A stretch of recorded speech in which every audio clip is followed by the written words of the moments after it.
you saw those clips, fucking McGregor in the Roadhouse remake? Yeah. Oh my god, I was cracking up with that. You know, he's the highest paid first time actor of all time. I know. For that, and I haven't seen the film, but I've seen 2 clips, and the first thing that came to mind was like, he's like an NPC in a GTA. It's like GTA San Andreas that far back. It looks exactly like a GTA cutscene as well. Yeah. Even the way he's moving is it's like he's been animated by Rockstar. Yeah, like the way it's shot, even as well. Yeah. The way he's getting on, the way he's like enunciating his words. You know, it's like, I got a message for you from your father. And the master bedroom up there is mine. You know, it's like, it's just so unnatural. His terrible acting is still not as bad as the other allegedly professional actors acting. Fucking awful as well. I do want to watch it though, because it does look quite funny. I'll never get round to it. like when you listen to him talk, it almost sounds like AI McGregor. It's like AI is reproducing his voice. Is the way it's so unnatural. I know. It's ridiculous. And he has like hilariously bad posture for someone who clearly cares so much about his appearance. I know. He's been doing too much chest press and not enough lats. Speaking of AI, actually, I saw this thing on Instagram. It's so it says in 1984. This is about the Terminator, right? In 1984. I think you were talking about the Orwell book. It isn't Terminator, right? So Kyle Reese, he explained to Sarah Connor, as she says, you know, they can't make things like that yet. And he responds, not yet, not for about 40 years. Mm-hmm. That puts us to now, 2024, the rise of the machines. I thought that James Cameron seems to know what's going on in the world. You know? I feel like the fear of AI is pretty overblown. Oh yeah, definitely. I think it's just like a marketing tactic. Yeah. So like, we've got to be terrified of this. Yeah. Please fund our next quarterly.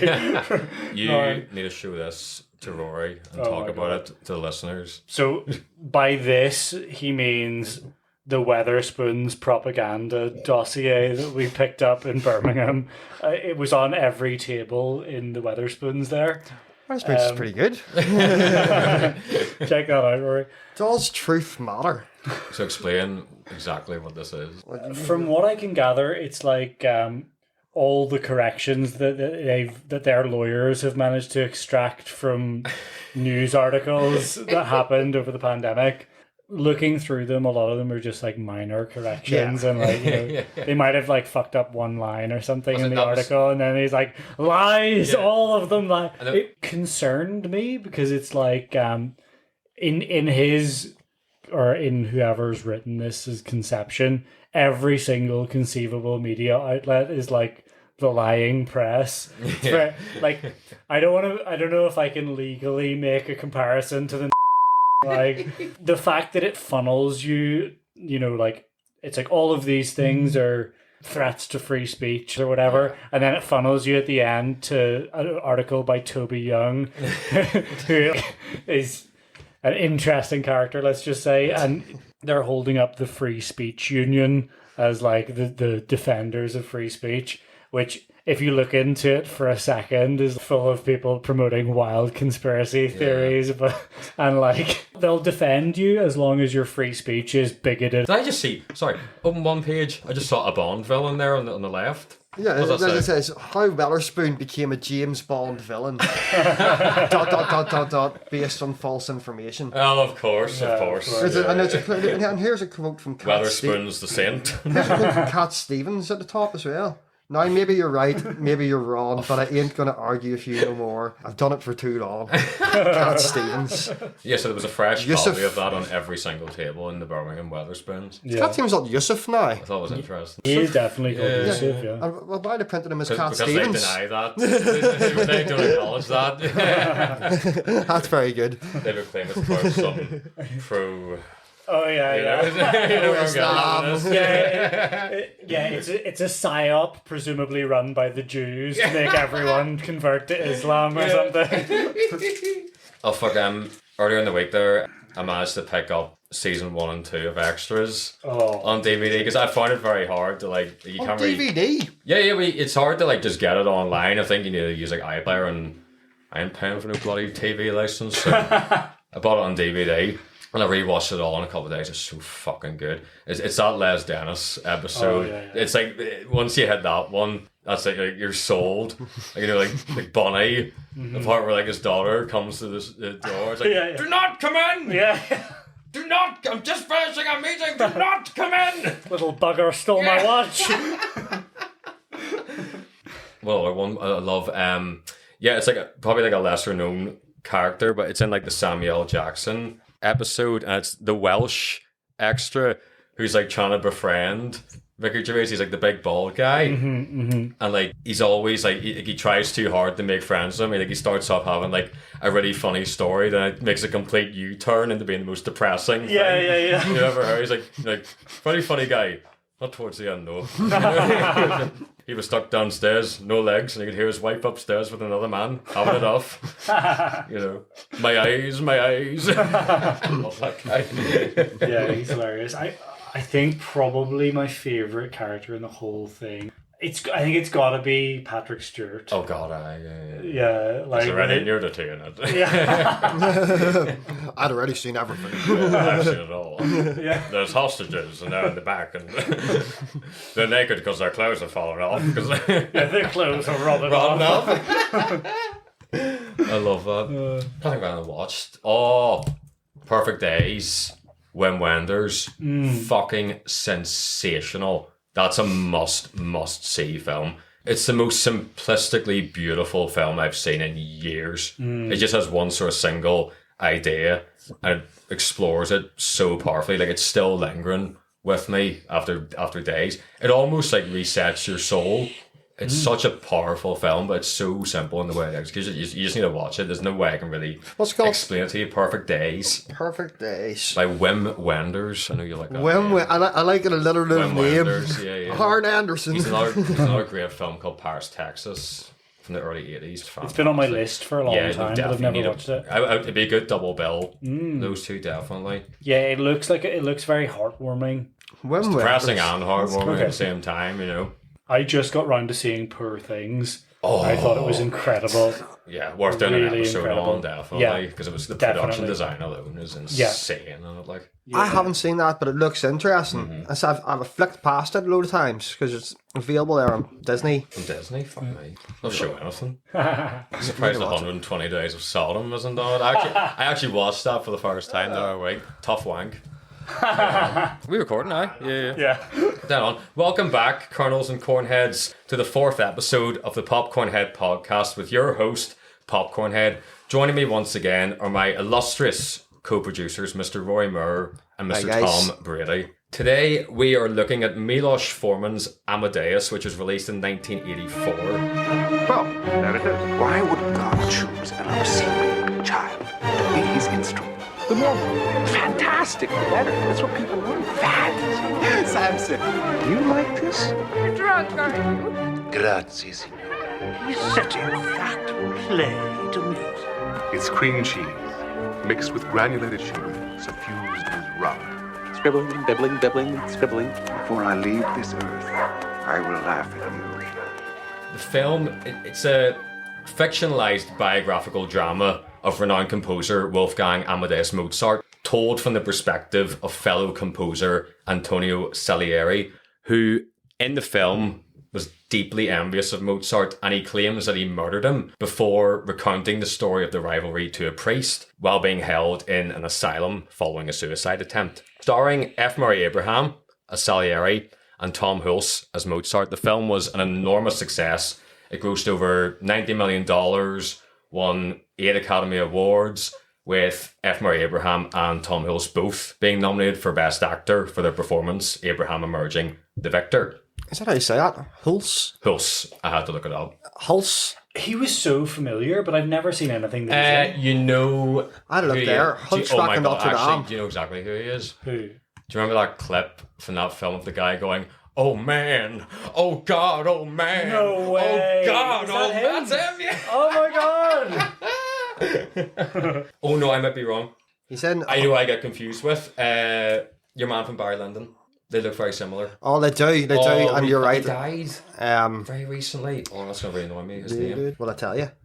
Because I always get them mixed up. Yeah, tell him. Yeah, the guy in Barry Lyndon. Ryan O'Neill. Ryan O'Neill. He's oh god, oh man. Tom Hulse is Quasimodo. The voice? Yeah. Oh, well, he wouldn't know that. You not seen the Hunchback of Notre Dame? Not that I can recall. Apart from that, he's not in anything else that you know, really. Also, the lead, or one of the leads, F. Murray Abraham, plays the horny old man in the second season of The White Lotus. I haven't yet to watch that. It's very funny. I do love F. Murray Abraham. Yeah, you do have more of a northern look. Beautiful hazel eyes. Wonderful smile. You're very kind. You must be very popular. All right, Dad. But yeah, the film, so it's based on Peter Shaffer's play of the same name, which was first performed in 1979 at the Royal National Theatre in London, and it eventually made its move to Broadway. You can see how it would be a play. Oh god, yeah, but in the Broadway premiere, you had Sir Ian McKellen as Salieri and Tim Curry as Mozart, which was incredibly successful, as you'd imagine. Like, I would love to have actually seen that. Like, that would be fucking phenomenal. It has also been directed on stage by the highly problematic Roman Polanski, who also co-starred as Mozart in his own production. Did you ever hear about that interview he gave a year after flying to America? Have you heard about this? I haven't, but I was going to say maybe it's perfect casting. You're going to understand that joke later on when we get to what Mozart is accused of by Salieri. Yeah. So basically, Roman Polanski, he had been charged with raping and drugging a 13-year-old girl, and he fled to France, and because he's a French citizen, they wouldn't extradite him. But yeah, he does this interview in which he says, if I had killed somebody, it wouldn't have had so much appeal to the press. Judges want to fuck young girls. Juries want to fuck young girls. Everyone wants to fuck young girls. That's the quote. Jesus fucking Christ, Yeah, Polanski. what do you think of that? Fucking hell, man. It also, pretty fucked up of the French not to extradite him for that. Oh yeah, they never actually want That's to. wild. I think it's pretty true to character of the French. But back to the play. So Peter Shaffer, he had used artistic license to portray Salieri as the orchestrator of Mozart's demise. But scholars have determined this to likely be fiction. We'll look into that more later. It's worth noting that because of the film's impact and success, it would be quite difficult to shift public opinion of Mozart as some divinely gifted drunken lout and that of the sneaky sweet-toothed scallywags Salieri. So before we get into the film, I want to take a little dive just into the historical context of Amadeus. So Mozart, he was born in Salzburg, 1756, and he would go on to become obviously one of the most famous and influential composers of all time. And although he died at the young age of 35, spoiler alert, by the way, Mozart dies, he produced well over 800 works covering almost every known genre of that time. He'd started composing 5 years old, and then 7 years old, he went on this fucking big world tour of Europe. A tour of Europe. That's very American. I know, the World Series. Europe, yeah. He went a 3-year tour of Europe with his family. So young, though. Yeah, 7 years old. So, and he played so much, and he was amazing. In the film, you get a little snippet of that at the start, and someone refers to him as a dancing monkey or like a performing monkey. Yeah. I felt like the portrayal of Mozart's wife, Stanzi, it felt almost deliberately misogynistic. Like, she was the most annoying character in the world. Buxom in here. Well, yeah. Those dresses don't do them any Yeah. But like the most shrill, irritating voice at times. Wolfie! Yeah. So basically, after working as a court musician in Salzburg, in which you're basically the private performer for, say, like a prince, a duke, or like an emperor, he would move to Vienna, where he would stay until his death. And it's in Vienna that he would compose many of his works, such as The Marriage of Figaro, Don Giovanni, The Magic Flute, and Requiem in D minor. The Marriage of Figaro came first. It was premiered on the 1st of May, 1786 in Vienna, and it is a continuation of the plot of The Barber of Seville. It recounts a single day of madness, and it was called La Folie Journée in French. Well, I suppose that must be French. It sounds like it, yeah. It's a La Folle, Folle. Because they journey. mentioned in the film him doing it in a different language. That was a big point in the film, was the language of opera, and he wanted to compose in German, didn't he? And German did not seem an appropriate language for opera, was it? Yeah, one of the advisors, who happened to be Italian, was like, everybody knows opera's in Italian. Yeah. But then the emperor is kind of persuaded, like, yeah, maybe we should have one in German. Exactly. Mozart did it. Yeah, my one criticism of the film was too much opera. But I'll say this, he sounds like he was a bit of a character in real life. He's been described as being really into elegant clothing, bespoke wigs, and he sounded like a bit of a cheeky guy. He had a real fondness for scatological music, like literal toilet humour in song form. This would be like stuff he would perform around his friends, but also in letters to his cousin Maria. And in one letter he writes, "Well, I wish you good night, but first, shit in your bed and make it burst. Sleep soundly, my love, into your mouth your arse you'll shove." That sounds like W.B. Yeats. Or no, who am I thinking Your of? other man. Oh, come on. We used to read at your house. No, not Allen Ginsberg. Not Ginsberg. It reminds me He's a dirty of dog. James Joyce. Oh, James Joyce. Sounds like he sounds like he's James Joyce. Babbling nonsense. He also had a party piece called "Lick Make Him Arse" or "Lick Me in the Arse." I mean, he sounds like good crack, and he seems to have a real fascination with bums. Sounds foul. Yeah.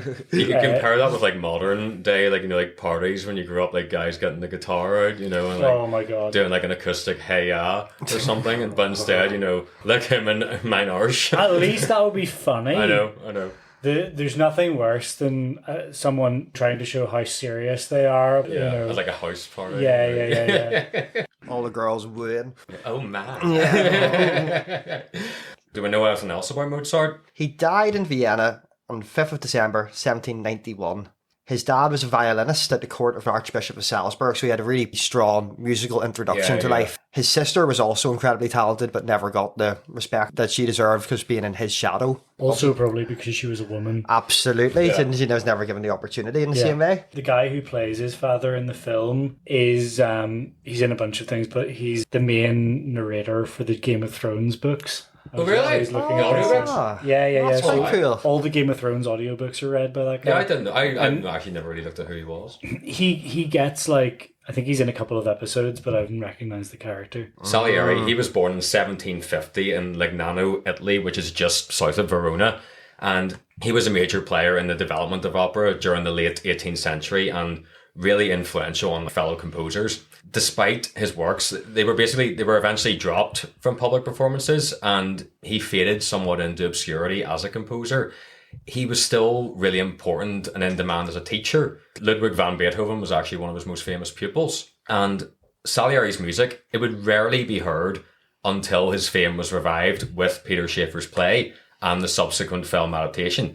And while in real life, Salieri and Mozart, they were peers with a bit of a rivalry, the film definitely leaves you with the notion that he was a bit of a scallywag. Absolutely, an ultimate scallywag. So we should take a wee look at this rivalry and see what we think. When he was in Vienna, he'd written some letters about certain Italians who had apparently been obstructing Mozart from gaining certain posts or even staging his operas. These Italians being led by none other than the scallywag himself. In one letter to his father, Mozart writes about a trick of Salieri's, one of the several occasions he accused Salieri of the crime of trickery. Then long after Mozart died, rumours spread that Salieri had actually poisoned Mozart, and this rumour would become a part of popular culture. There is, of course, evidence that they had a friendly rivalry with, Salieri. He revived the Marriage of Figaro when he was appointed leader of the German court.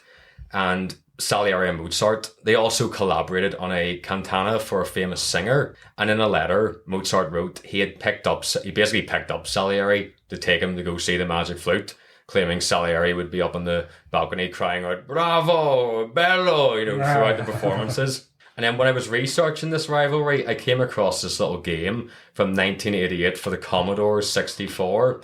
It's a music-based shoot-'em-up called Amadeus Revenge. And in the game, you've seen it, you play as Mozart and you're trying to complete a piano concerto where you're sort of moving up the sheet music and you're moving around. It's kind of like Space Invaders, and you're shooting rival musicians who come flying around. Like Salieri appears, like, and like, shoot you. Like while dodging, they're shooting like conflicting notes. That kind of thing. I thought that was very funny. Yeah, very funny. Make a game of anything. I know. So we'll move on now and we'll actually take a look at how the film came to be made. Film director Milos Forman, he was in London and he gets a call from his agent asking him, do you want to go see this play? Milos agrees, only to learn in the taxi that it was a new play about composers, and he's like, oh, for fuck's sake. He says he'd seen a load of like Russian and Czech films about composers, which just bored the shit out of him. So he didn't think he was in for a good night. What he attended was the first public preview of Amadeus, and he was enthralled by the drama. He went and found Schaeffer, the writer, in the interval, and basically told him, look, if the second act is as good as the first, I'll make a film of this.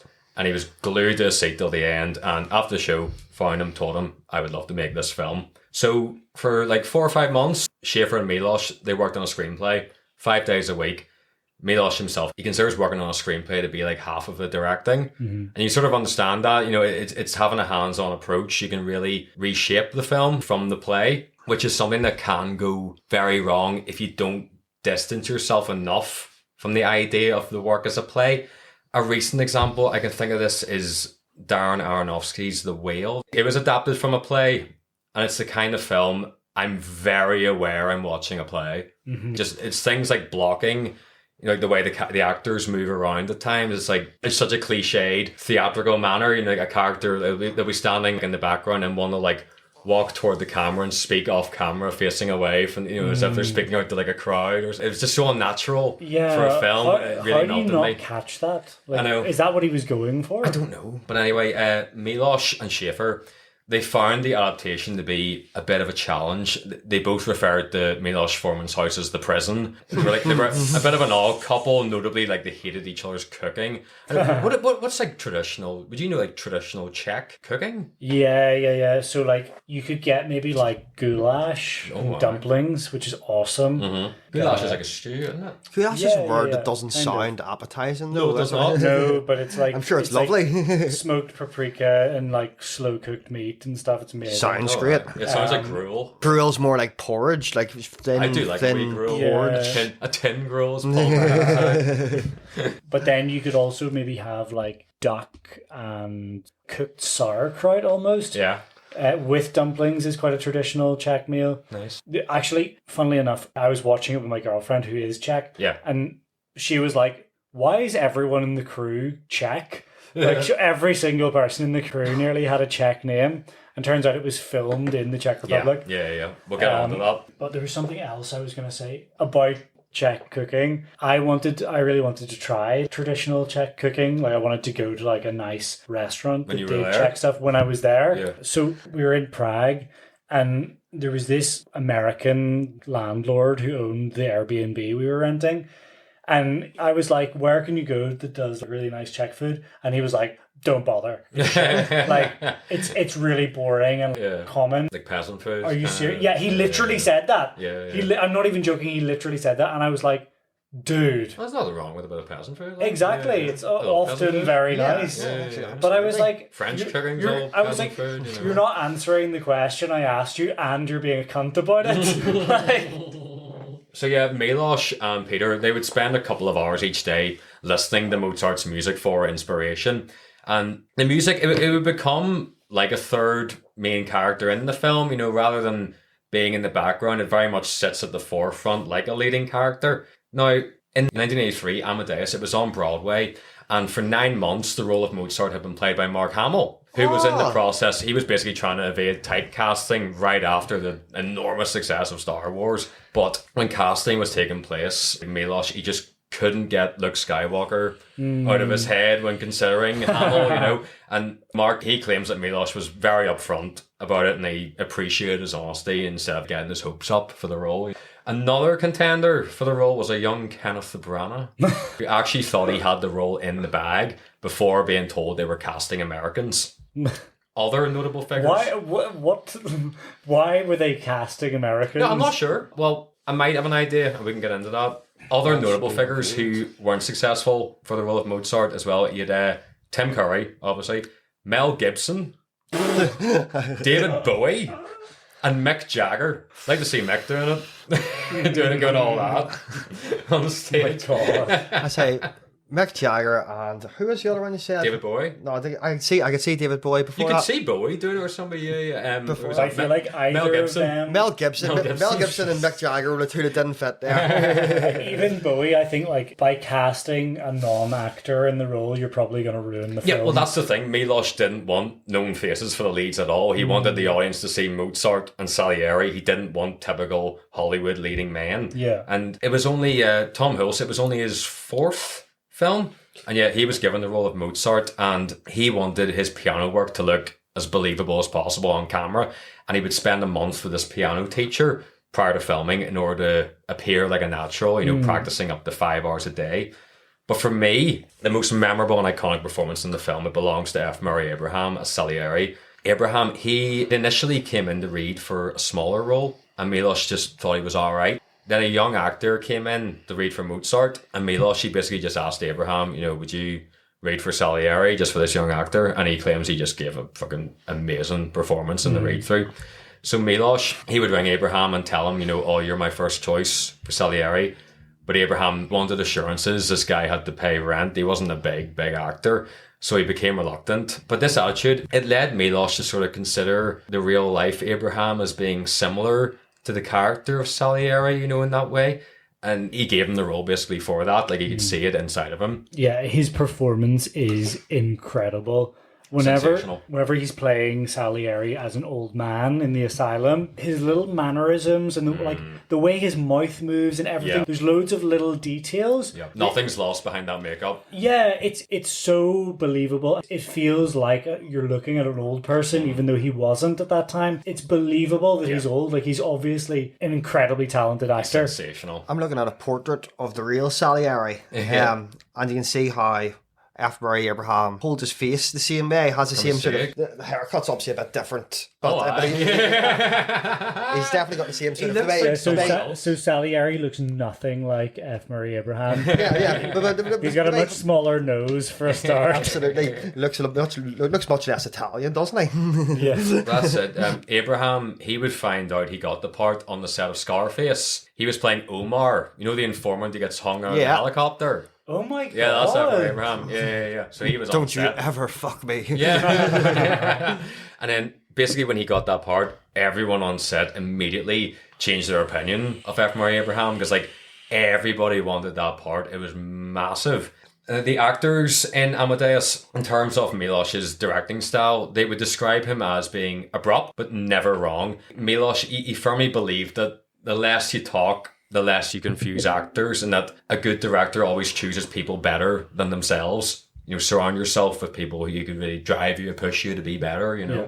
That's a key thing to understand about leadership. Like, if you're trying to do everything yourself, and if you're dictatorial, you're going to fuck it up. Absolutely. Whereas that's the smart way to do it. He also said he found filming the opera scenes so easy thanks to the incredible work put in by the head choreographer, Twyla Tharp. So, as we mentioned earlier, they had to shoot the film in a city that still had that 18th century aesthetic and architecture. So they had Vienna, Budapest and Prague as the contenders. And Milos, he would pretty much thank communist inefficiency for how untouched Prague was. He likened it to a time capsule. It's incredible. It literally is. If you just remove the electric streetlights, you're in the 18th century. But it's nothing like Vienna. But then again, they did. I believe the emperor rebuilt Vienna. Yeah, they knocked it all down and rebuilt it as this grand imperial city. Yeah, so it's completely different now, probably to what it was like. I've never been to Prague, but I've looked at a lot of images, and it does look very the aesthetic's incredible. It looks beautiful. Mm-hmm. So filming it took place in Prague in 1983, and this is when it was Czechoslovakia and it was under communist rule. And the crew, they'd be followed around by the secret police. They suspected their hotel rooms were bugged and things like that. And Milos, who was a native of the country, he was considered to be a traitor, having become an American citizen. They would literally shoot you if you tried to cross the border. Yeah. It was fucking crazy.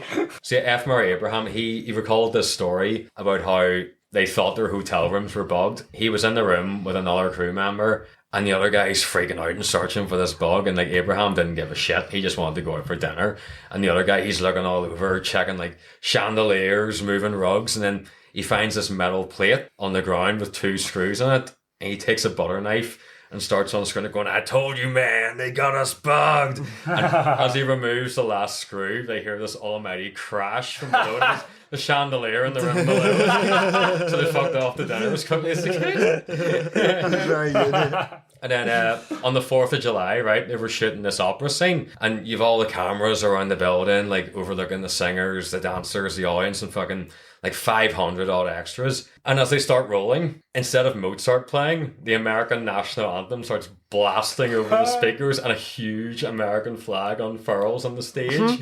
Like the majority, including Czechs, stood up and sang the anthem, all except about 30 who were obviously the secret police, dispersed amongst the crowd, looking kind of nervous, don't really know what to do. So like they all thought they were going to go to jail. Milos basically, though, he would inform the crew when they arrived in the country, "You're in Czechoslovakia, forget logic." That was his quote. Yeah. I could see that. It was like really close to the end of communism, so things are kind of like coming apart at the seams. Yeah. So Amadeus, it would take a page out of Barry Lyndon's book and strive to film as much as possible without modern lighting equipment for authenticity. They were able to film in the original theatre in which Don Giovanni was first performed in 1787. With the theatre, basically, it was barely updated since it was actually built in 1783, which is pretty incredible. Very cool. And Twyla Tharp, she talked about how they could have easily burned the whole opera house down with the amount of fucking naked flames in the building, with the entire place being made out of wood. People wearing wigs. It was like a powder keg, So they always had about 40 firemen on standby while they were filming in there. In one instance, while they were filming that Don Giovanni performance, the character, Don Giovanni, he sort of moves to the table, which is covered in candles, and he's making all these dramatic movements, and he's got this big plumage, like a peacock feather coming out of his hat. And as he's like throwing his head back, it catches on fire. So his hat's up in flames. But everyone's so enraptured by the performance, they're afraid to like stop rolling until the fireman comes in, like, "Our actor's on fire!" Starts spraying him with a fire extinguisher. Yeah. But that's like Peter Schaefer, he sort of said like he would become very emotional in that opera house, like knowing Mozart had been there and performed Don Giovanni there. The atmosphere must have been incredible when they were filming that. Like it would have been quite surreal. A bit of an aura When to you think it. about it, yeah. No, I can't remember when it was I first watched Amadeus, but I know I bought it on DVD. And it would have been around that time I was really developing as a cornhead, working my way through all these great directors. What likely drew my attention to Amadeus was that Milos Forman had directed One Flew Over the Cuckoo's Nest, which was probably the first instance of me going out to buy a DVD of a film made before the 90s on my own accord with my own money. I would have been at that age where you weren't really that interested in a lot of older films. Obviously there was like very popular ones you grew up on, but I was really getting into Jack Nicholson as an actor, so I had to see Cuckoo's Nest obviously, and of course I adored it. It was fucking phenomenal. Another thing I remember interesting me was the actual DVD case of Amadeus. It's so powerful. It's so striking. What does it say on the front? It's like the man, the music, the music, the the legend, madness, the the truth. murder. Or something. Yeah. But I mean, it didn't give much away. Like even the back cover, it was just like some text, none of the cast or locations, anything. So like it was quite mysterious. And I'd barely idea of what I was getting into. And it went completely against my expectations. This is a period film that picked you up and planted you right into that time, yet it still felt modern. And like the sheer scale of human emotion on display is absolutely sublime. It's lavish, it's punk, it's cheeky, it's opulent, it's compelling, and it's incredibly tragic. And like when I say punk, I felt the way that they portrayed Mozart, it was like akin to that punk movement of the 70s, something rebellious, innovative and new. Loud. Like the wigs and all that. Yeah, like going streaks against the and grain and like Yeah. constantly trying to acts and make chords. things. Yeah, make things that are banned or that he's not allowed to do. So speaking of that, if we actually take a look at the scene in which Salieri, he first lays eyes on Mozart when he first It's a meets him. hilarious scene. So Salieri finds out Mozart's coming to Vienna to play some music at the residence of the fucking Archbishop of Salzburg, I think it was. And he's heard, about this. He'd obviously heard about the prodigy of Mozart, and he's skulking around the salon, like trying to guess among who. Can talent be read on a face? Yeah. He's like looking at all these fucking fops, saying which of these fops cops could he be? And at one point then you see a woman running down the hall laughing and screaming, being chased by a man, but it's not really acknowledged. Just see it briefly from his point of view. Like the camera treats it as if it's irrelevant, because obviously Salieri, he wouldn't even dare consider that rabble could possibly be having to do with Mozart. He's looking for this really eloquent guy. Then as he's looking around, we see this like line of waiters bringing this like big bountiful trays of food and desserts. And one of them looks like a big fucking ball of Ferrero Rocher. It's like a big egg made out of Salieri's face when the food passes, it's so lustful. You see it in his eyes, like the burning, and he's being all like nonchalant as they're exiting before, like pretending not to see the they shut the door, and then it holds on the closed door for a second, and then you see Salieri coming. He creeps around the corner. His sweet tooth takes complete control, and he's straight over those Ferrero Rochers. And as he's munching them into him, this big buxom woman enters, pursued by an unseen man who turns out to be Mozart. But Salieri, he obviously doesn't realise this until Mozart reacts to hearing his music being played. And so at this point, we should note that Salieri is like skulking around behind the food. Yeah, he's like, hiding around, lurking, watching him like drag her back under the table, peering through trifles of jelly, through the jelly. But the interaction between Mozart and what's her name, Constanza. I think it is. Yeah, the interaction between them, it's definitely like referencing that cheeky real life Mozart persona we discussed earlier. You know, he's like saying things backwards, and it's like eat my shit and things like that. It's like, you're disgusting. Yeah, that's like he's childish, he's silly, cheeky, he's a fiend. He's a fiend in Salieri's eyes. Salieri is horrified by this. He's like, this like disgusting beast is Mozart. He calls him the creature or something. Yeah. But he just can't abide the attitude. He sees him as like the complete opposite of himself. But then once he realizes he's Mozart, he's like, why is he reaping these rewards? Yeah, why has God blessed him? But after he conducts this initial performance, Salieri, he goes over and he's reading the sheet music and the narration of his voiceover of his older self. It's all these like really angelic descriptions of the music. It's like a religious experience. It's because he recognizes the genius like no one else can. The passion and, as he calls it, the voice of God. I also thought the Emperor was a great character. Fantastic Very casting. Funny. Like, clearly, he's an admirer of the arts, but he doesn't have the skill or knowledge to really have his own opinion. Yeah. He just really wants to be a part of that world. At the start, you get, I think Salieri is teaching him that he's like, he has no ear. No ear for music. Also briefly, I think it's the first opera you see of Mozart's in the film where this woman arrives, Madame Calivieri. She arrives to meet Salieri, and she's in like this big, she says it's like all the style in Turkey or something like that, in this big dress. And she meets Salieri, and he sort of becomes quite infatuated with her. Mm-hmm. And then he's disgusted to see her in Mozart's opera, which is set in a brothel. Yeah. He calls her a greedy songbird. Yeah. And then I think that might be the moment where he kind of snaps, because it's where it starts. He's in love with her, but he's like, I'm not allowing myself to be like carried away by my lust. Yeah. I'm going to resist the urge. But then whenever he sees a conversation that she has with Mozart, and he's like, from that moment, I knew he'd had her. And he's that's disgusted by this. The feud with God really kicks off. And then there was another good part right after that performance where like the Emperor and the court, they come on stage and they start talking about like too many notes. A young man trying to impress beyond his abilities. Too much spice.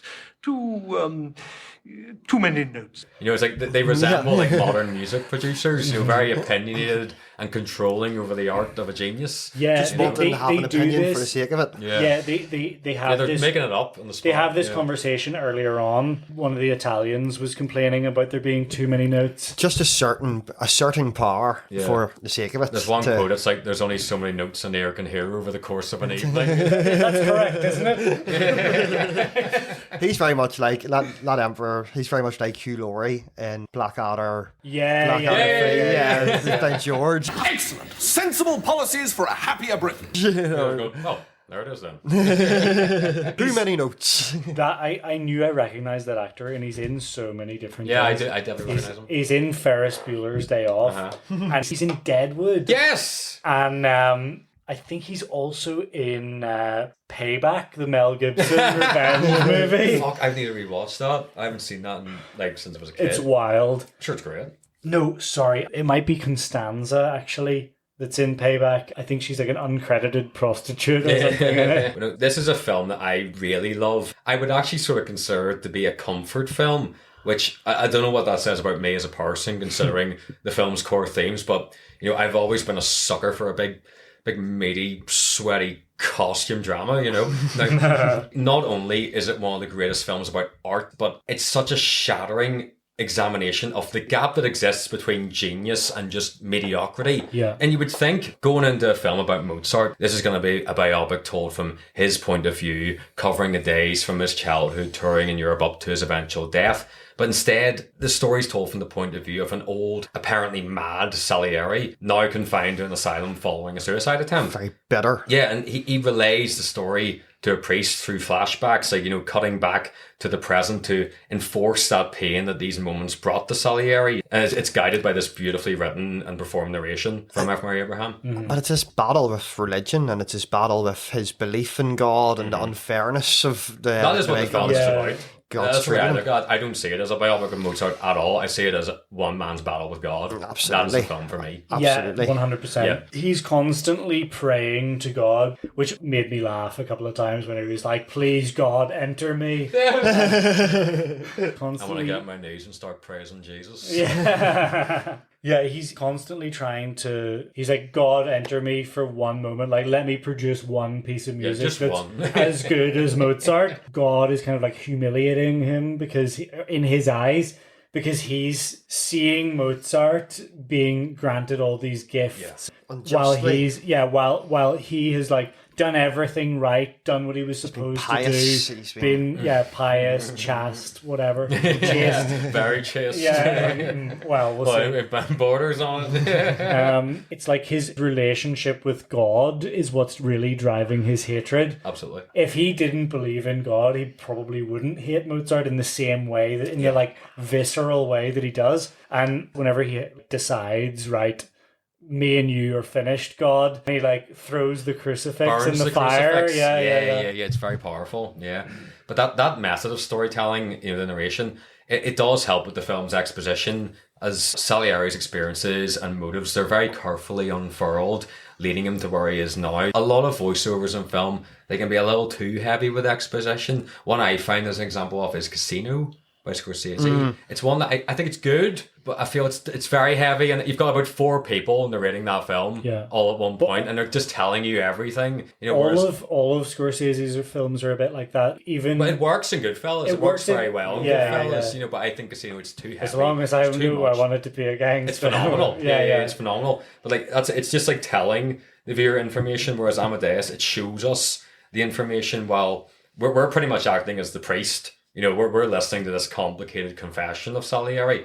Like, for me, this is how you make a music biopic. It's a genre with such exhausted conventions. They'll always start with, like, the artist at a later stage in their career, in the build-up to some big event that was pivotal in their career. Big performance. And then for some reason, they'll decide to reflect on their entire life, going back to, like, where their influence came from and all that. I was trying to think about some good... or some music biopics I enjoyed and some I didn't enjoy. I really enjoy Walk the Line, the Johnny Cash one. Although I think it's been parodied so much, it's became cliche. Walk Hard has made it difficult to enjoy that film. Same with Ray. It's difficult to enjoy the film because Walk Hard. I think it's great because it doesn't pull any punches. You know what I mean? And speaking of pulling punches, also, What's Love Got to Do with It? The Tina and Ike Turner biopic from the early 90s. Fucking sensational. It's such an unknown film, and like I would have watched it on Sky just randomly years and years ago. It's about like the violence scenario. Yeah, it's about Tina Turner sort of starting out in her career, and you know she meets Ike Turner, who's played by Lawrence Fishburne. Oh, Mate, I think I have seen that. I have seen that. So good. It's such a rare biopic where it literally pulls no punches because he was brutal to her, and like it really doesn't hide that, and like the acting in it is fucking sensational. It's really worth watching as a biopic. Ones I didn't enjoy, 2 recent ones, Bohemian Rhapsody, did not enjoy. I didn't bother. I knew I wouldn't like it. So cliche. I knew quite early in the film where they're doing like the whole Bohemian Rhapsody thing, where like they're recording it. There's a scene where they go to a producer to kind of pitch it as a single. And it's like literally the producer's sitting there, and I swear he says a sort of line like, Bohemian Rhapsody will never be a hit single. He might as well have looked at the camera and winked after he said it. It was one of those ones you're sitting like, oh, for fuck's sake. I know what I'm in for. It's here. like a photocopy of a photocopy of a photocopy of like, what do you call the guy Waltz in The Godfather? Yeah. He was young. Johnny Fontaine never gets that movie. We talk about him in a later episode.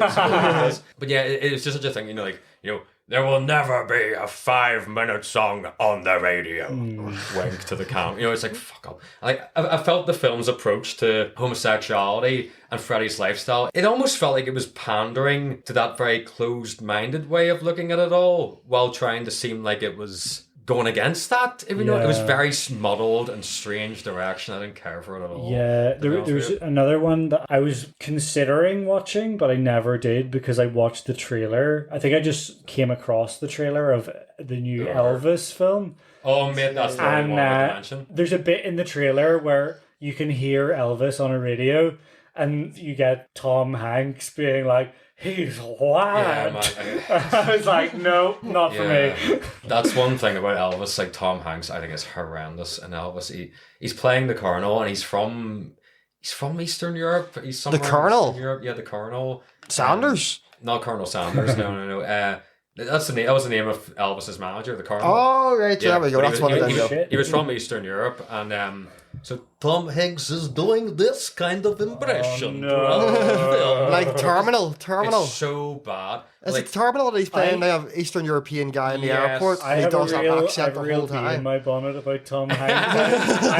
I've really upset people by saying he's the most overrated actor in Hollywood. I just think I've had enough. Yeah, Tom. Obviously, I can appreciate some of his great work. Yeah, but I'm exhausted of him now. I feel like everyone's just the same now. Yeah. He just became Tom Hanks as Tom Hanks. Yeah. I feel like it's always been like that almost, except for maybe like Forrest Gump and Philadelphia. Philadelphia's fantastic. Really good. But no, Elvis, it's like watching a 2-hour 20-minute trailer. It's so flashy and just like it doesn't flow well. Like Austin Butler is great in it, obviously, but yeah, as a film, I just didn't really care for. But yeah, we go back to Amadeus. The narration, it's paramount in understanding Salieri's character. No matter how much of a sneaky, sweet-toothed scallywag he can actually be, which we'll get into eventually. Let's take a wee break. How I wished I could be like Mozart. He would say, "Why? Do you want to be a trained monkey? Would you like me to drag you around Europe doing tricks like a circus freak?"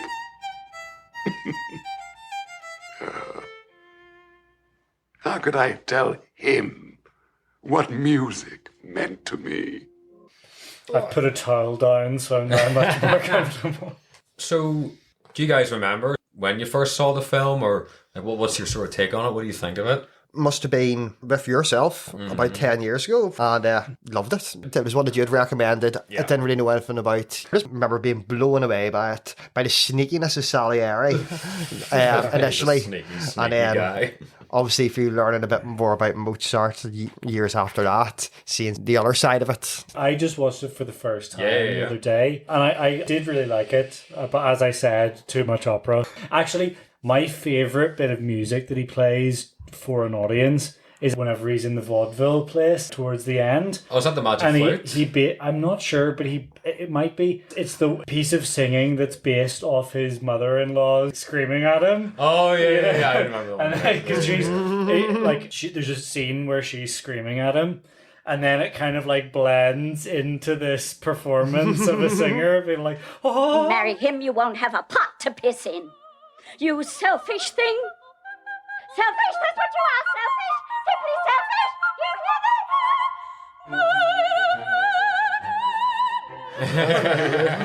It's very funny. There's an incredible piece of music. It's like one of the most beautiful bits.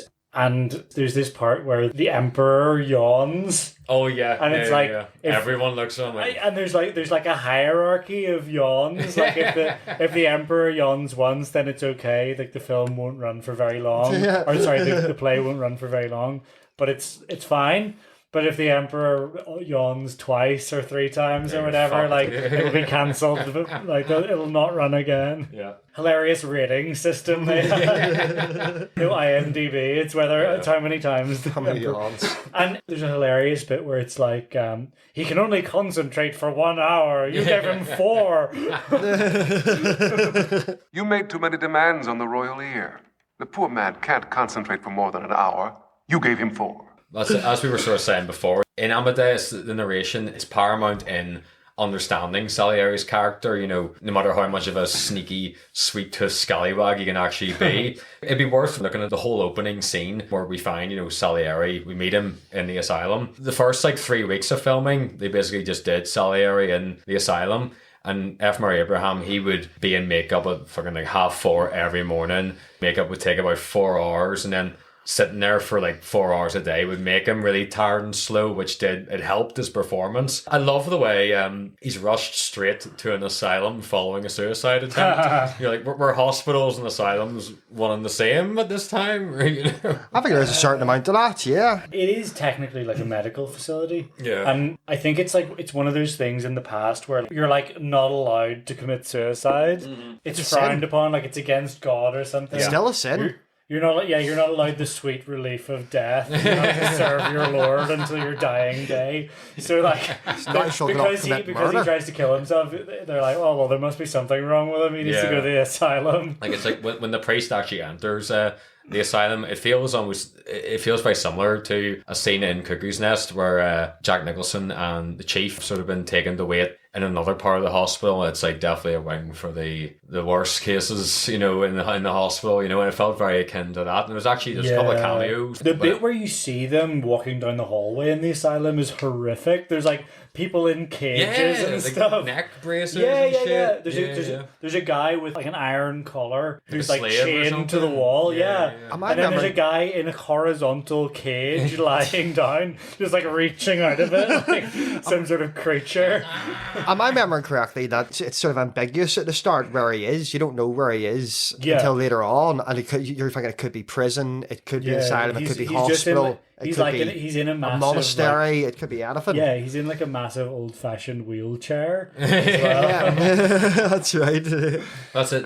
The viewer, as we said earlier, you're in the same position as the priest. So when he arrives, he meets Salieri, and Salieri, you know, plays him a few tunes, and we don't know Salieri or his music, but we instantly recognize the. You're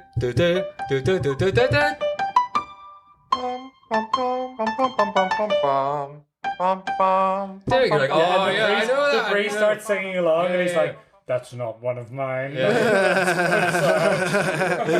priest, he even notes, he says he studied music in Vienna, but he still has no idea. He's still never heard doesn't know who he is, doesn't recognize any of his most famous songs. It's just fueling the indignation. Yeah. You know what I mean? And that's it. The priest, you know, he asks Salieri for his confession, you know, claiming all men are equal in God's eyes, to which Salieri replies, are they? Oh, are they? Aye. Alright. That's a question of the whole film, though. Yeah. When you meet that's good foreshadowing. Yeah. When you meet Salieri, it's he almost looks like he's scheming when he meets the priest. He's always up to something, in the looks of it, you know. In his performance, he looks like an anti-Semitic stereotype.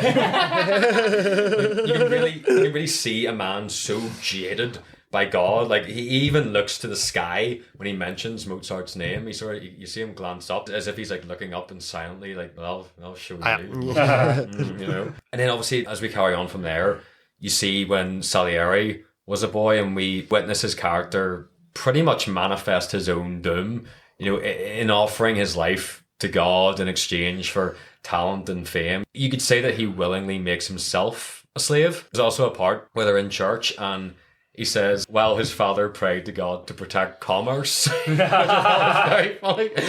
Salieri, he's praying to God to make him a great composer. You know, let me celebrate your glory through music and be celebrated myself. Make me famous, make me immortal. In return for, as we said, you know, his chastity, his industry, and deepest humility. Yeah, but the praying to God to protect commerce is basically what Calvinism is, right? Yeah, that. I'm no expert, but all I know is that it kind of appeared as a strain in Protestantism along the most important trade routes, funnily enough. in Europe. So, like, you know, put two and two together, I guess. Yeah, and that's it. Then obviously of the death of his father, he chokes at like their dining table, and he sees this as a miracle from God. He's almost giddy when you see the old part, his old version talking about it. He's like, ooh, it's as if God answered him, but also cursed him for that wish. It's like, you wished for your own father's demise. I'll give it you, but I'm gonna fuck you over. You want some? I'll give it you. I'm gonna fuck you over for the rest of your life. So Salieri, he becomes this model of virtue. He keeps away from women. He's teaching. He's constantly working.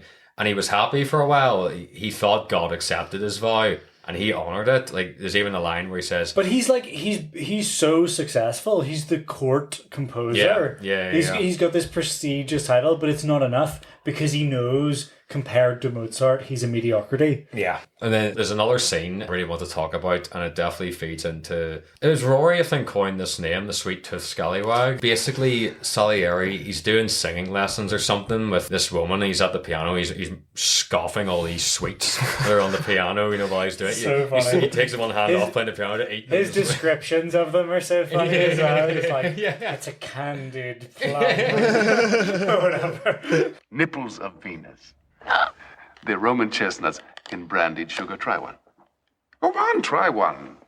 They're quite surprising. And then Mozart's wife, she's come to see Salieri, and basically she's gone behind Mozart's back to curry favour with Salieri over this royal appointment with the emperor. Yeah, because they're broke and they need, like, Mozart basically needs to get this job. Yeah, teaching, she's claiming like, they're desperate, the emperor's niece or whatever. So she's going behind his back, like, you need to get this job because we're gonna fucking starve if you don't or whatever. Yeah. Because you're spending all frivolous amounts I think of she money. says money seems to, like, slip through his fingers or something. That's exactly what she says. And but then this is like the worst thing that Salieri does, aside from allegedly killing Mozart. That's it. When he meets the wife and they sort of sit down, there's just a big bowl of sweets at hand at that table. Like, again, they're everywhere he goes. He must have a big bowl of truffles or something sitting there. Yeah, it's like rum candy. Yeah. Like, you can see him trying so hard to present himself as being trustworthy, so she will leave that sheet music with him. And then he learns that it's the only copy. There was no copies made. It's all original, straight off the top of the head. And he's got like the first pressings of Mozart. He's probably looking at it like, these are worth a fucking fortune. Yeah. As he's going through that portfolio, it's a great moment. He stands up and he turns around, and then you hear the music accompanying it as he's reading through it, and like, he's so overwhelmed and astounded. These first drafts of music with no corrections, no edits, and I think he describes it as like fully written pieces of music in his head. Yeah. That he's just noted down. It's in this moment he truly realizes, the vastness of the talent to his own despair.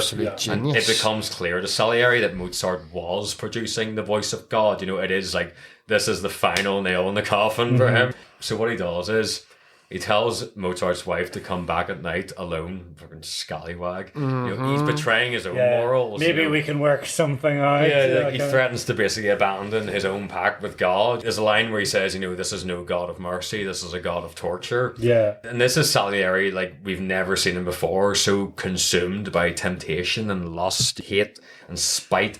And when she comes back later that night, he's trying to play it all suave and all, but you can tell he's terrified. Clearly he's never bucked anyone in his life. And then when she gets the milk goes out, he fucking panics and decides to humiliate her and be like, he like calls for he rings the bell for the servant and they burst in with her tits out. Yeah, so he humiliates her. It's horrific. It's really bad. And then, as we mentioned earlier, this is where he really makes God his enemy when he throws the crucifix into the fire. Yeah. He's got her to half undressed. Takes her like half an hour to get half undressed. Taking all of her, all the corsets 18th century clothing off. Yeah. And then he rings the bell and the servant comes in and he's like, show this lady out, please. That whole scene, it displays just how depraved Salieri is becoming, like how low will he go. Yeah. But no doubt Salieri is a talented composer with a wealth of knowledge and music, so when he does encounter the music of Mozart and he realizes that it's better than anything he will ever achieve, that's where the real tragedy comes from. He's the only one in the film who truly appreciates the brilliance of Mozart, and it destroys him. It eats away at his humanity. He knows he's doomed to languish beneath the shadow of Mozart. It's such an incredible examination of that madness of mediocrity for an artist. And in the end, like I said, you can't help but feel somewhat sorry for Salieri. You know, anyone can relate to his struggle in terms of jealousy and envy. It makes you wonder, can you ever really truly be happy for people who are better than ourselves, especially when it's in like the same field as what you're doing? It's possible to both love and hate someone. And can we really blame people for like their jealousy and envy when, despite their efforts, they simply do not have the capacity to break that same ground? You know, it'd be different if someone wasn't trying. You know, they were just complaining about people. But when someone's really trying, they're putting their heart and soul into it, and someone comes along and effortlessly does it 10 times better than they could ever do. Everyone wishes they could do something that others can achieve. You know, it's just human nature. And the film, it leaves you with a very firm understanding of what jealousy can do to your sense of humanity, you know, your soul, how it can hinder you and drive you mad. As we said earlier, F. Murray Abraham in this, his performance belongs to the all-time greats. Like I said, he never lost under that heavy makeup when he's the older Salieri. So many little layers and subtle nuances to that performance that it makes repeated viewings very rewarding just to watch him basically on screen. During that opening in the asylum, as you sort of mentioned earlier, all the little glances and gestures and movements, they seem so carefully crafted and considered, and you can read in so much into what he's saying, or like what he's doing with his hands and things like that, and his face. Yeah, it's captivating. Yeah. But now Mozart, the musical genius aside, he's portrayed as a very vulgar alcoholic with daddy issues. As a child, Mozart was made to do nothing but practice and perform by his father. He actually made me think of Michael Jackson in a way. Yeah. Like, not the pedo stuff, but like this childlike attitude, because he had no time to really be a child. Yeah. He was like a trained monkey, as you sort of said earlier. So I thought that was an interesting comparison. Yeah. I think that's definitely something they might have done intentionally. Yeah, maybe. Because it really did try and make this as contemporary as possible for a period film. Like, as we mentioned earlier, why did they cast Americans? And I think that was a reason. I think it was to try and shine a light on contemporize Hollywood it, and shine try a and light make on... it, try and make it feel contemporary, you know, for the 80s and that sort of time. Because I remember everyone doing cocaine all the time. Yeah, I remember when I first watched it, it did annoy me a bit because I was like, why are they talking like? Obviously, some of them do good accents, but some of them. There's a guy at the start, you know, with the two guys in the very beginning. They go and knock on Salieri's door. It's like, Salieri, we have these beautiful sweets. They talk like they're from New Jersey or something. I remember that was like, oh, what the fuck's going on here? That was a little bit jarring for me, especially because when I was watching it, mine was initially in Italian. So I was like, hold on. How long did it take you to notice? It was about halfway through that bit where they're speaking, and I was like, hold on a minute. It's like you're watching the spaghetti western. I was constantly second guessing myself, like, have I changed it into an English dub? An American dub. Hey, Salieri, open the fucking door, eh? That guy as well, the guy who's knocking on the door is the thespian who he then becomes involved with later on in the film. You know the guy who's... See, I know he's in Cuckoo's Nest. I know that actor's in Cuckoo's Nest. Right. Yeah, that's where I know him from. Yeah, so that... But he's the actor, the vaudeville actor that he's... Oh, right. Isn't he? I'm not sure. I'm pretty sure guy. he is. Are you thinking about the guy who's dressed as the parrot? That's Simon... Simon Callow? I don't think it's him in the opening scene. Oh. He comes into it sort of... I could have sworn it was him. I don't think it is. I don't think it is. Okay. No, that's Simon Callow. The vaudeville scene, there's a couple of them. The first one, the dog did not care for. The music was very erratic or something. And the dog, who was like sleeping in front of the soundbar, like next to the TV, got up and like looked over his shoulder, like looked disgusted behind him, and then like went as far away as possible. But then after Mozart's performance that we talked about earlier on in the vaudeville era, where it's presumably like a comedy routine or something where he's dressed as a parrot and Mozart's playing the harpsichord and like down at the side. He keeps repeating the same phrase over and over again while he's like, tasty little dish. Sweetheart, all a pretty little wife is Pappagero's wish. A willing, billing, lovey-dovey would be my most tasty little dish. Be my most tasty little dish. Be my most tasty little dish. Mozart, because he's like so fucked up on like laudanum and like alcohol and stuff. After playing along to this and watching it for an extended period of time, the same repetitive, really irritating little phrase, my most tasty little dish. Mozart just like passes on it, falls off his chair. That's it. As we said, like Mozart, he was writing and performing at fucking 5 years old. He wrote his first symphony at 8 years old. He was a master of the piano and violin. He was able to perform pieces of music after only just hearing them once. Being able to like improvise complex variations on the spot. That's a really good piece of character development for Salieri whenever Mozart first comes in. And Salieri's written this entrance music for him, and the Emperor's like, "Ooh, can I play it?" and like plays this like awful kind of halting version of the tune. He's like hitting bum notes, and he's played it through once, and he's like, "Call him in. I need a minute to practice." So he's like, he's allowing himself the amount of time it takes for Mozart to get from like the waiting room to in. And Salieri's trying his best to like instruct him while he's playing it. Yeah, he's sort of like over his shoulder like a father. Like, and the guards bar Mozart's way so that he can finish it. And then Mozart comes in and he starts suggesting changes to it. Yeah, he livens it up. He sits down, he's like, I think I've got it. And they're all like, after one listening or whatever, like they can't believe it.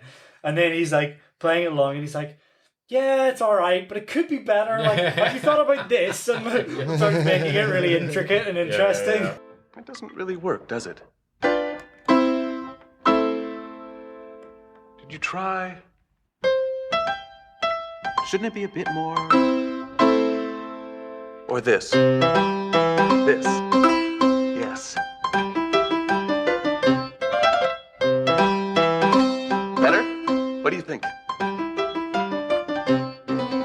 He doesn't realise he's offending Salieri. Yeah, and Salieri is mortified. Yeah, but he's just thinking about He's like emasculated Salieri. Yeah, he's just thinking about his love for music and how can we make this better. And the character of Mozart, he just sort of drifts about, oblivious to how he affects his, his peers and family, as we said there. He's portrayed as being very self-centered, egotistical. The most irritating laugh as well. Yeah, but that's it. And, yeah. I'm just going to drop a clip of it in. There's no point of us even trying to emulate it. In portraying Mozart as like a silly boy rather than some intense, brooding genius, it helps to fuel the fire of Salieri's jealousy. How could this guy be such a genius? It keeps Mozart human and helps us relate to Salieri at the same time. But obviously, despite this really intense rivalry, as we said, the main conflict of the film, for me anyway, it's between Salieri and God. Salieri is bamboozled as to why God has gifted Mozart with such a sublime and natural talent. And as Mozart becomes an ever-present reminder of his mediocrity, Salieri sets out to triumph over God. He even refers to Mozart music, obviously, repeatedly as the voice of God. It turns into anger towards God and God's choice in Mozart as a vessel, because Mozart is such an infuriating, undeserving person in Salieri's eyes. Yeah. This creature. And he who's been pious and has almost begged for the slightest bit of talent has been given nothing. Yeah, but that's it. Like I said earlier, he made himself a slave to his own demise, setting up all this expectation to fail later. And I was thinking then about another great scene. It's the play Salieri scene, where basically Mozart's father has arrived to see obviously Mozart and his wife, and Mozart, he goads him into thinking, let's go out to a party, let's go dancing, let's go dancing. Yeah, his father is like always sleeping. He's like always in his room, and then because they don't have a maid, and then he's like, you expect me to come out here to this mess? That's it. So funny. They're going out to this big party. They buy these extravagant masks and costumes and they go to this big dance. And they're sort of playing like musical chairs. And Salieri then arrives and he doesn't know Mozart's there, but then he notices.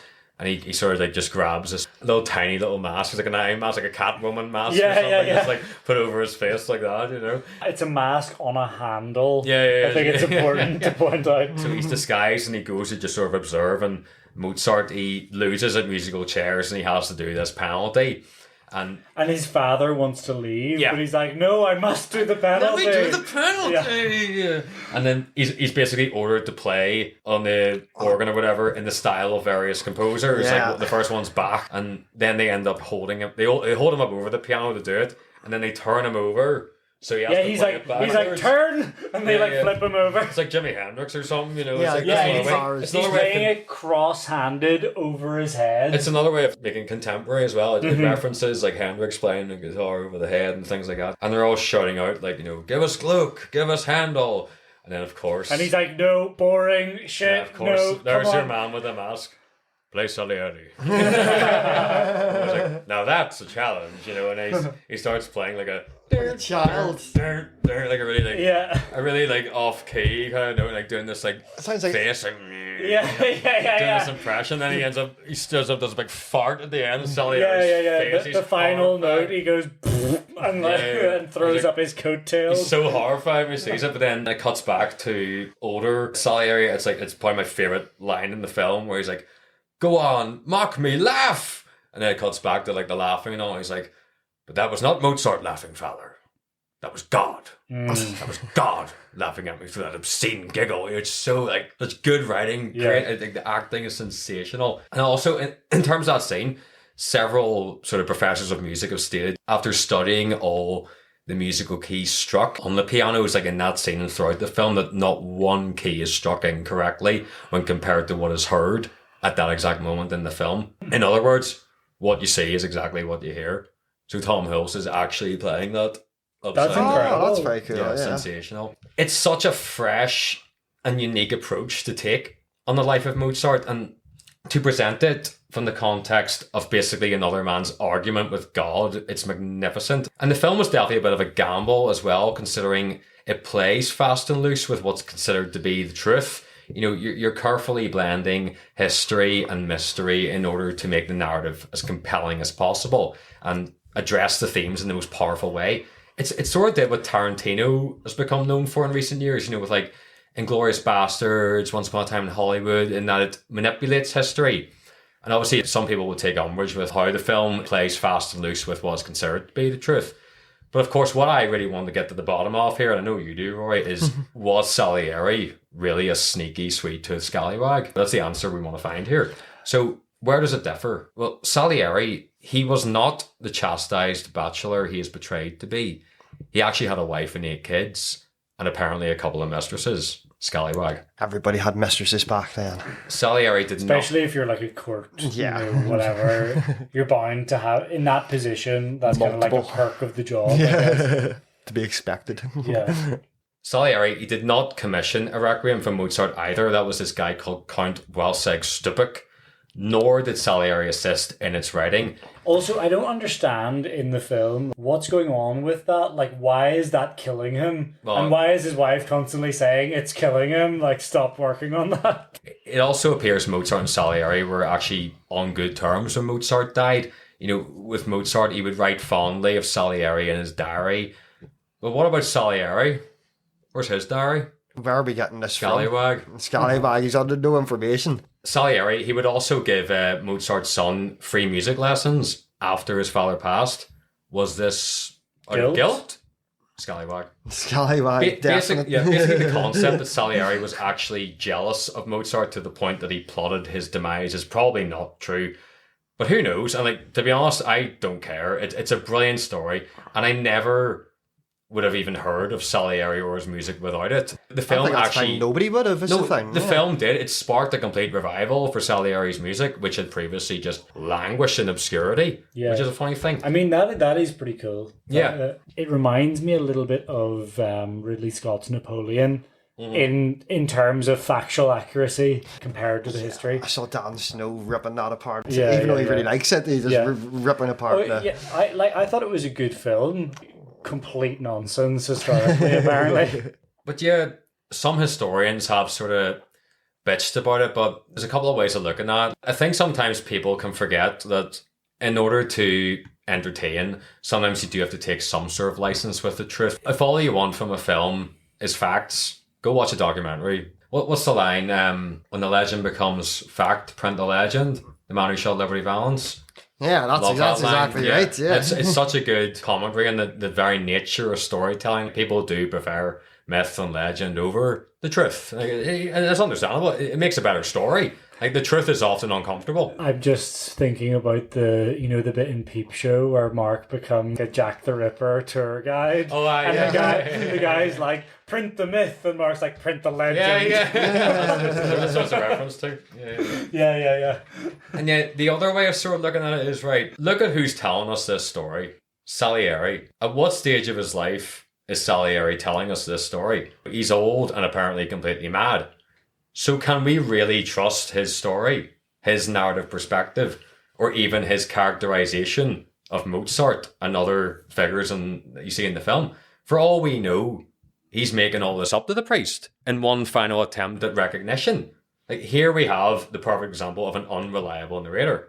So I think it's odd to take umbrage with the film's historical accuracy, because we have no idea if we can trust what this character is saying. And that, for me, is how they get away with it. That's a great point. That is a great point. Very right. Did Salieri claim that he killed Mozart? No. The real life Salieri? Never. No, not at all. It was all invented for the purpose of drama. Right, okay. But that's why I'm saying, if you look at it from that point of view, it makes perfect sense why the story would play fast and loose with the truth. But like, for Salieri's personal gain. Yeah. Like, he might see the priest coming in and be like, "Oh, here's one last chance at fame, making a name for myself, legacy. I fucking killed Mozart." You know what I mean? Yeah. But the playwright Peter Schaeffer, he described the work as sort of a fantasia on the theme of Mozart and Salieri, and how Amadeus on stage was never intended to be a documentary biography of the composer. It also reminds me a wee bit of it's like an Ancient Aliens situation. You know, it's like there's no evidence to tell us that Salieri didn't secretly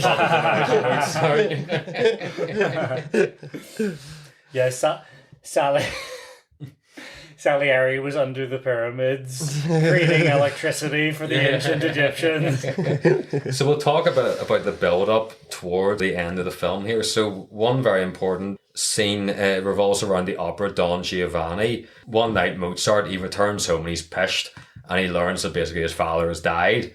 And when he learns that news, the music really from Don Giovanni kicks in. It cuts to a portrait of the father, and then cuts to the opera Don Giovanni of this dead commander bursting through a wall. And it was noted as being Mozart's darkest opera he wrote. And Salieri, the character, was able to pick up on, this dead commander in the opera is his father raised from the dead, basically. And Salieri, he appreciates the art like nobody else. It's actually, if you look at the scene, it's like a half empty theatre, At the end of it, there's a sort of ripple of applause. It's not rapturous applause. Yeah. And it's a recurring theme throughout where they tell you how many nights it ran for. Like, Don Giovanni only ran for 5 nights. The irony is, it was because of Salieri's influence. Yes. It was only staged 5 times, but Salieri attended every single performance. Because he appreciates it like nobody else. He appreciated it, yeah, but at the same time couldn't accept it. Yeah. And the way, that whole scene, the way the music overlays, cutting between his older self, it seems like the very music is tormenting him. He can hear it in his own head. The music simply will not leave him. It's as if that's what's driving him mad. But through this, Salieri, he sees a way to get to Mozart, using his father's possession over him, even after death, to commission this Requiem Mass. So he feels like he must achieve Mozart's death somehow, so he might use that Requiem Mass as his own work once that's sort of been done. Yeah. The way he describes it is like a beautiful piece of music produced by his dear friend Salieri. And God forced to listen and powerless to stop it. Like finally Salieri could laugh at God. But he notes himself like, but how do I achieve, how to kill a man or something like that, He knows what he wants, but he doesn't know how he's going to do it, Yeah, he says, but actually doing it is another matter. That sort of leads us up then to the final sequence where Mozart ends up being on his deathbed. In the build-up, Mozart, he's gone on this complete path of self-destruction, and it leads to him, obviously, as we said, collapsing at a performance. And Salieri seizes on this and rushes to help get him home, where he convinced him to continue with this He gets someone else to lift him and carry him. He convinces him to sort of carry on with writing this requiem, even while the man is clearly incredibly sick and needs medical attention, Yeah, so Salieri's like, I could help you, and then he like keeps him up all night working on it. Yeah. And he's like, and then when it comes to the morning and Mozart is like completely burnt out, Salieri's like, I'm not tired at all. Like, let's keep going. And like constantly pushing him. He finally admits to his face, like Salieri admits, you're the greatest composer I know. And he proposes, I'll help you by writing Mozart's dictation of the Mass. And that whole sequence where Mozart's in bed and he's dictating music, it was a very bland scene on paper. It's just sort of musical directions. It was thought it wouldn't really work on film. And the actors had hearing aids on so they could hear the tempo and the pitch of the music. But there were some mishaps, like Hulse, he became genuinely lost at one point. And you can see that. It works very well in the film, because much of it was improvisational. So when Hulse would lose stuff, Abraham would actually like try and guide him, and Hulse would skip information on purpose to confuse Abraham to make it, he's like struggling to keep up with him. Mozart's like giving these rapid fire instructions, and then constantly being like, "Do you have it? Do you have it?" And Salieri's like, "You need to slow down." It adds to the concept of Salieri not being at that same level as Mozart. It's a magnificent duet between actors. It's a phenomenal scene. That's it. Mozart, he's lying in bed, he's white as a ghost, he's sweating, he's not in a good way, and he's dictating. He's literally about to die. And he's still sharper musically than Salieri, who's not tired at all. And struggling to keep up. The scene, it puts a final exclamation mark on Mozart's genius, like as he dictates his work note by note, just as it plays out in his head. The way the scene plays out, it's fantastic. Just that 2 camera setup, both actors playing off each other. I love the way you get them building up the music, and you hear, so he's describing like, a bassoon or whatever, and then you hear it come in, and then he's like something else working in concert, and then you hear it layered over the top. I thought that was really effective, really brilliant. As you said, it could be a really boring scene, but it's anything but. Yeah, it's fantastic. And obviously then Mozart, he dies, like just general death. Apparently, I'm not sure how he died. Like, he died off? Or? Consumption, I guess. Some sort of old-timey thing like that. What's consumption? It's tuberculosis. I'm not sure. I just love the. I love like the. It's one of the big ones. So it is. Waste, tuberculosis. Right. Okay. It's just a different word for it. A wasting disease, especially pulmonary tuberculosis. Oh, so it's just a wasting. Contract TB. I've read it in Dickens a few times. I think they're definitely referring to tuberculosis. Yeah. And what's exposure? You can die of exposure as well. Is that like exposure to the elements or something? Yeah. If you died in like a desert, it would be exposure. Yeah. So obviously Mozart, he passes, and while he's in the bed, when his wife and son return, he's briefly alive, but then he dies. And then there's this like really unceremonious burial. He's buried in a mass grave. I didn't realize there's such a thing exists. So they're they're carrying him in a coffin, and then they like tip it up like he's a bag of spuds into this mass grave. Have so many and there's a little flap at the end, and he just slides out. You'd have so many deaths from consumption, things like that. You would need to have these mass graves. You see, if you're in London and you're going on the tube line, there's a particular line, and it goes round the plague pit. So there's a mass grave just there, and the line, because it does kink, goes around it, because obviously you can't move it. Plague pits were a really, really big problem when it came to modernising London and lots of big cities, because just mass poisonous graves that you can't do anything about. You're just down a winning up, Alex. Major incident. And that brings us to the end of the film, as Salieri sort of finished with his whole confession. And I remember there's a part right at the end where he's done speaking to the priest, and then, I don't know, a carer comes in or something. He sort of says, "We've got your favourite breakfast," and it's like sugar rolls or something like that. Some sort of sweet, He'd definitely be a fan of brunch. Oh, yeah. Salieri. And before he leaves, he turns to the priest and he says, "I speak for all the mediocrities of the world. I am their champion. I am their patron saint." And as he's led down the hallway, he's like shouting it out. I absolve you. I absolve you. Oh, it's fantastic. Excellent ending. Amadeus, it's a great example of new Hollywood, which was an era defined by the film's director taking the key role of authority rather than the studio. And if we take a look at the highest grossing films in 1984, you've got Ghostbusters, Beverly Hills Cop, Temple of Doom, to name a few films that were aimed at the mass market. Big films, big stars, big action.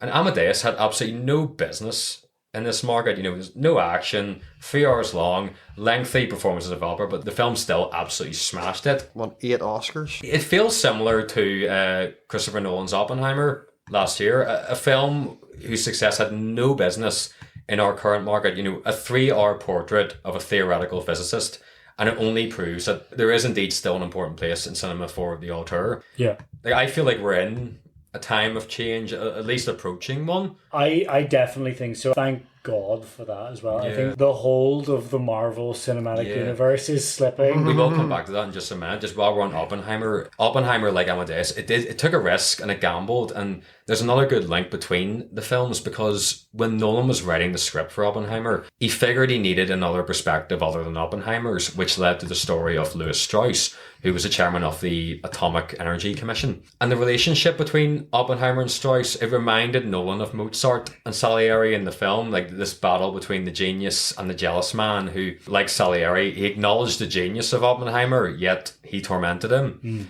And then Robert Downey Jr., he's talked about how he channeled the concept of Amadeus, with Nolan asking him to portray a man who is subtle, plotting, and charming when he wants to manipulate or undermine.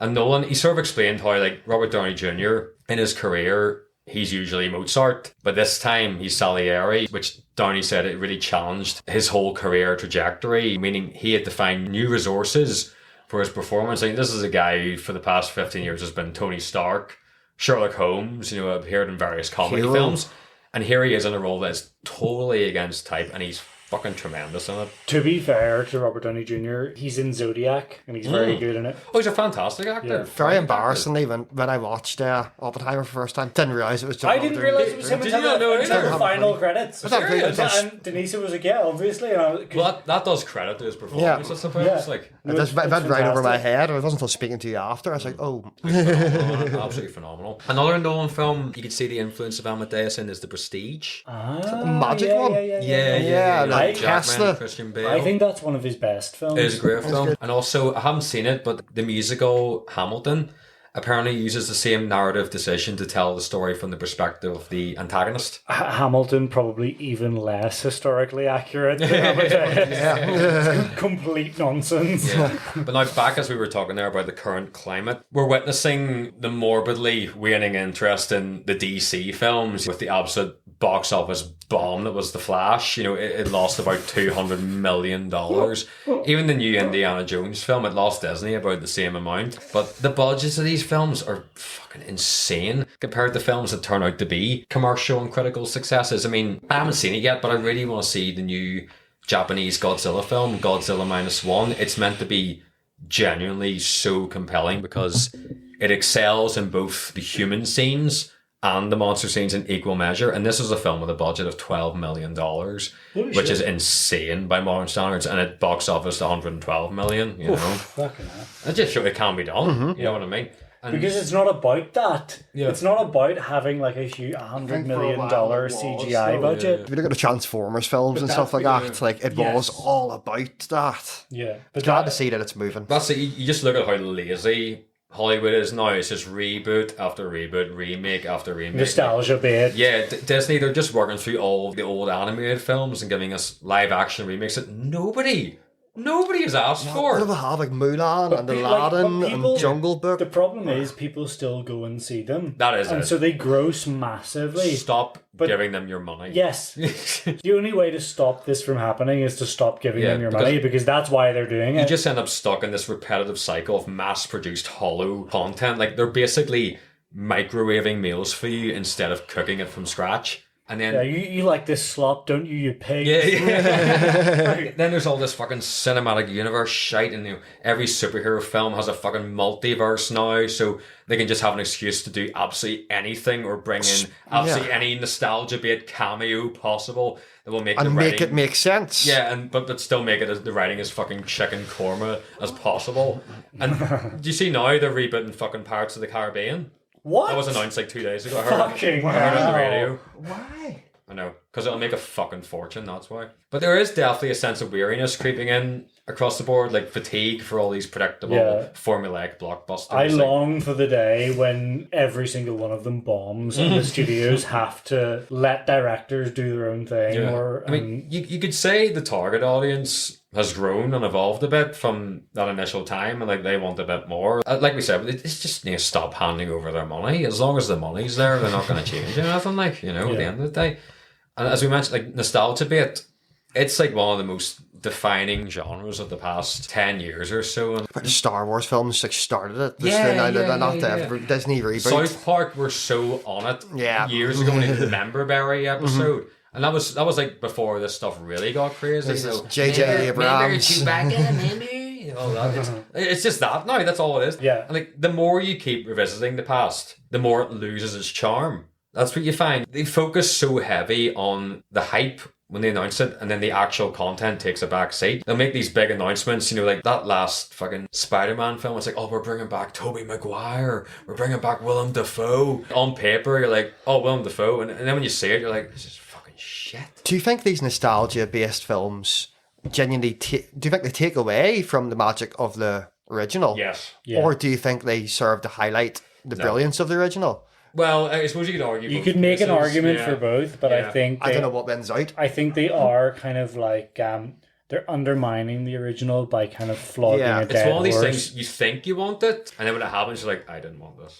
You know what I mean? Like you'd think like they seduce you initially, and then you'd think they're like, oh, they're bringing back Tobey Maguire or Spider-Man. Oh, great! And then you see it, you're like, oh, right, okay. But then does that then make you enjoy Spider-Man, Tobey Maguire? I always like them. The way I would describe it is like, as I said, they seduce you thinking that you're going to buck the Red Witch, and then she takes her collar off, and it's a hideous old. I actually started reading Game of Thrones again. A couple of days ago. Very good. But then on top of all these sort of box office failures, obviously you had that the writers and actors strike last year. It all just it feels similar to when the golden age of Hollywood came to an end, sort of in the 60s, and it gave birth to new Hollywood. When you had like your Scorsese's emerging in the 70s. So change is bound to come. So embrace it. Yeah. The times they are changing. Yeah. A part of me, Ron Burgundy had never heard that song. A part of me wonders if we'll see maybe a resurgence of the disaster film. Because did you see their? Well, I mean, they're literally making like a US Civil War film. There's that. This is like the Alex Garland. It's like the philosopher Mark Fisher said the reason why there's so many like post-apocalypse films is that it's easier to imagine the end of the world than it is to imagine the end of capitalism. I feel like this Civil War film is like the most direct example of that I've ever seen. I'm like, that could literally happen next year, and you're making a film. So it's like, because we're not making utopian things that we can imagine and work towards, we're making these disaster movies, the Civil War movies, post-apocalyptic movies, and that's all we can imagine. And then we like subconsciously are moving towards that. Yeah. Which is terrifying. So maybe we need to start having more kind of like, maybe we need like a Star Trek reboot or something. Yeah. Well, what I was going to say there is somebody needs another to one. invent a replicator, I don't know. What I was going to say is like, I think it's this summer. It's a sequel to the 90s disaster film masterpiece Twister. It's called Twisters. Twisters. I love when they add an S to a sequel. Director. I can't wait. I can't wait until they have Masters and Commander. Armageddon's. Dante's Peaks. Deeper Impacts. I'm a sucker for a 90s disaster film. Deeper Impact sounds like a low budget porn film. We'll be watching while doing his crunches. But I wonder if that will lead to another like era of like, let's bring back the disaster film, and you'll have another 90s, that kind of thing. But Twisters will no doubt be a big success. But it doesn't. I can't remember the director, but Towering Infernos. Right, hold on. Sorry, I've got to interrupt you. Right, hear me out. Speed 4. Keanu Reeves has to stop the 9/11 attacks. This plane is on a course to hit the Twin Towers. That's in poor taste. It's been like 22 years. You can joke, all right? I would be a sucker for a 90s disaster film. One of the funniest ones. I remember like it was great when you were a kid and you were like, this is so shite. It was that one Volcano with Tommy Lee Jones. It's set in Los Angeles, where he's the new director of the city's Office of Emergency Management. What? And, so basically it's set in LA and then a volcano erupts in Los Angeles for some reason. And there's literally No. Los Angeles is on like a volcanic fault. Oh, they're in direct risk all the time of a super volcano wiping them all out. There's literally a scene where he's walking down the street as like people are panicking all around him. He just goes like, "Hey, we got a volcano over here!" Just like nearly stopping traffic. Do you remember Dante's Peak? I actually have never seen that. As far as I'm aware. It's Pierce Brosnan. Somebody was asking me about this the other day, and I'm like, I don't remember. Brosnan and Linda Hamilton, who was Sarah Connor in Terminator. So it's set in this fucking like little small mountain town in Washington State, and Pierce Brosnan plays a volcanologist who just so happens to be in this small mountain town when the fucking volcano erupts. Like it's been dormant for fucking thousands of years. It's one of those ones. So, but like, how does that skill help you in an active volcano scenario? Is it like, the only way I could conceivably think that could help you is like understanding where the lava might flow, so that you can avoid it. I think that maybe does. I don't remember. I must play into it somehow. But it's just so fun. It's just being in the right place at the right time. So a volcanologist has arrived. It's a volcanologist arrives at a countryside town recently named the second most desirable place to live in America and discovers that a long-term dormant volcano, Dante's Peak, may wake up at any moment. I thought you said Dante there. Dante.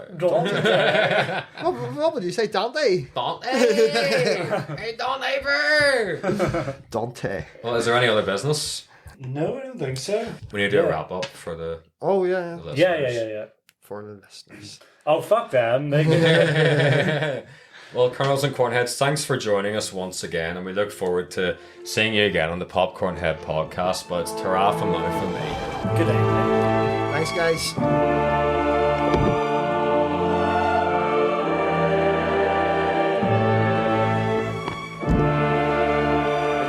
Patris, et Filii, et Spiritus Sancti.